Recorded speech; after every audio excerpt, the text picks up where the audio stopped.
Welcome to Hyperphysics. In this tutorial, I'm going to discuss a method, an important method that you can use while solving pulley-based problems or constraint-related problems in Newton's laws of motion. So let's get started.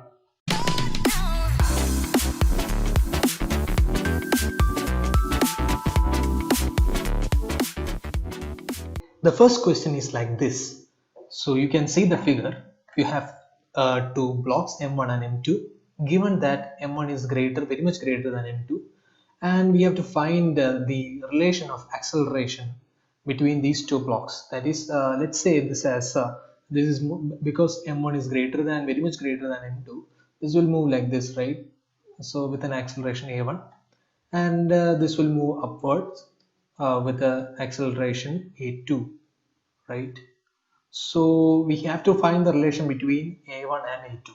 So if you are trying to do this problem by using the normal constraint equation, writing the equations like that, it will take a lot of time, and it will cause a lot of errors while doing the calculation. But I'm going to discuss a very important theorem called as the Delamber Principle. This principle states that if you want to solve this question, you have to see all the constraint forces. It states that the summation of Fi, which is the constraint forces, dot delta Ri will be equal to 0 in this whole system. So I'll explain what is these terms. This is something called as the virtual displacement.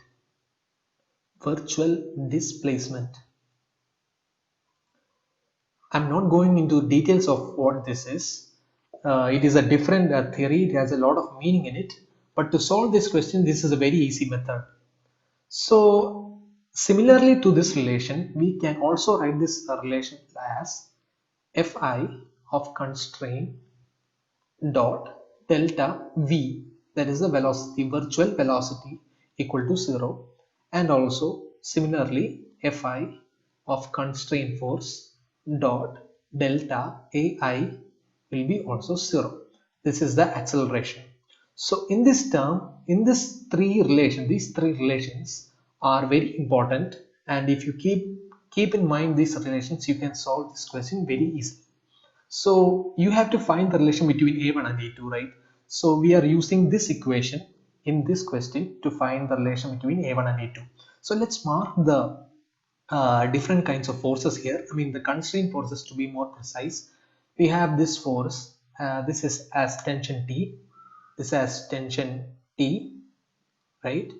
And similarly, it's the same rope, it has a tension T itself, and this will have a tension of 2T, right? Yeah. So I'm going to rewrite this equation like this. Using this one, I'm going to write T dot A1 plus on the first mass, we are this is on the first mass, and we are going to the second mass. We have 2T dot A2 is equal to 0, right? So we know that T and A1, you can see in the figure, it's a purely vector quantity, right? T and A1.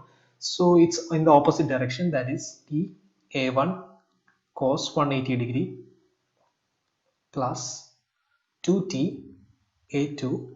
This is in the same direction, so it's cos 0 degree, that's equal to 0. So cos 180 degree is minus 1, so it's minus T A1 plus 2T A2 cos 0 is 1 equal to 0, which will give you A1 equal to 2 times A2.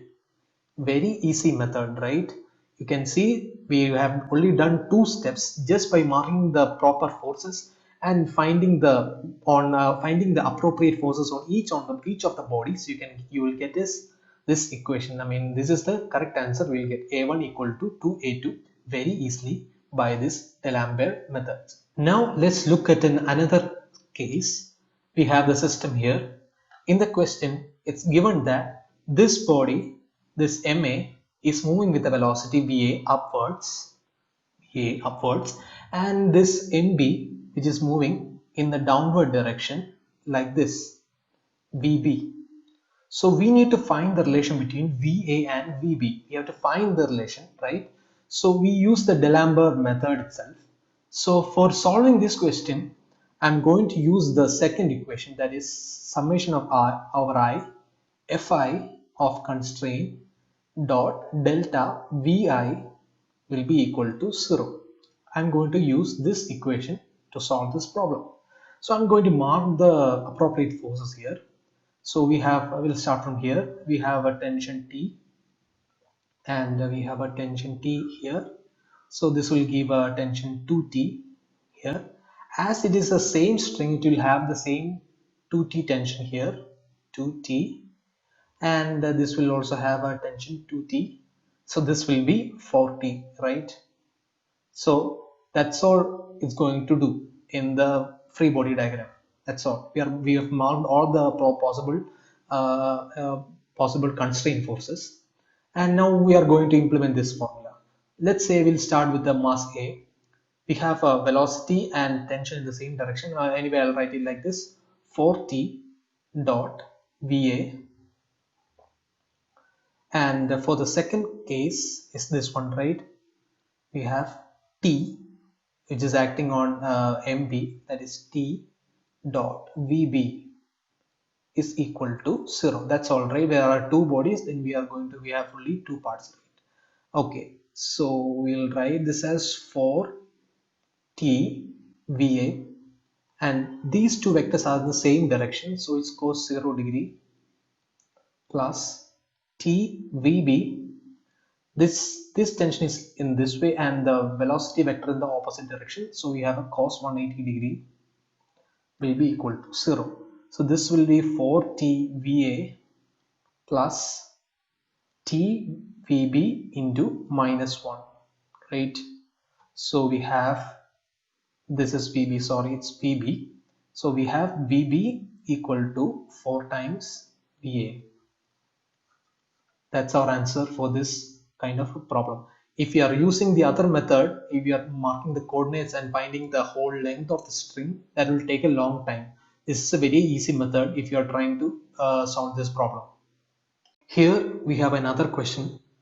The system is like this, and this mass M1 is very much greater than M2. It's very clear from the figure, and we have to find the relation between A1 is like this, A1 will be like this, A1, and this will be A2. So we need to find the relation between A1 and A2, right? So we'll use the same method previously. We'll mark all the forces. First, this is T, this will be also T, and this will be 2T. This will be also T, and this will be also T. Similarly, this is 2T, and this will be T, this will be T, T is a tension, this will be 2T, and this will be T, and this will be also T, and this will be also 2T, and of the same row, because so that we'll have a T here, and also we have a T here, so this will be total of 2T. We have marked all the constraint forces. Now we are going to apply just the equation Fi of constraint dot delta AI equal to 0, right?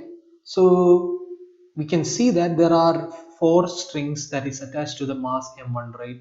So there will be 4 contribution because of the same tension 2T, right? So I'm going to write 4 times 2T dot A1. Right, I'm just writing this for the simplification, that's all, right? You can separately write it like this, you will get 4 times of this one, plus for this one it will be 2T dot A2, that will be equal to 0, right? And we can see that this 2T are all pointing upwards and A1 is pointing downwards, so this will be 8T A1 cos 180 degree, right, plus this 2T and A2 are in the same direction, so this will be 2T A2 cos 0 degree, right, equal to 0. This will be 2ta1 plus 2ta2 equal to 0, which implies a2 equal to 4 times a1. So we have solved this monstrous Pulley system very easily by just writing two steps. That's all. By marking the proper constraint forces in the system, we have used this condition, the Delamber principle, and we have solved this question within seconds. So thank you for watching. I'll be posting more and more problems in my channel. So stay tuned. So thank you. Please like, share, and subscribe. Thank you.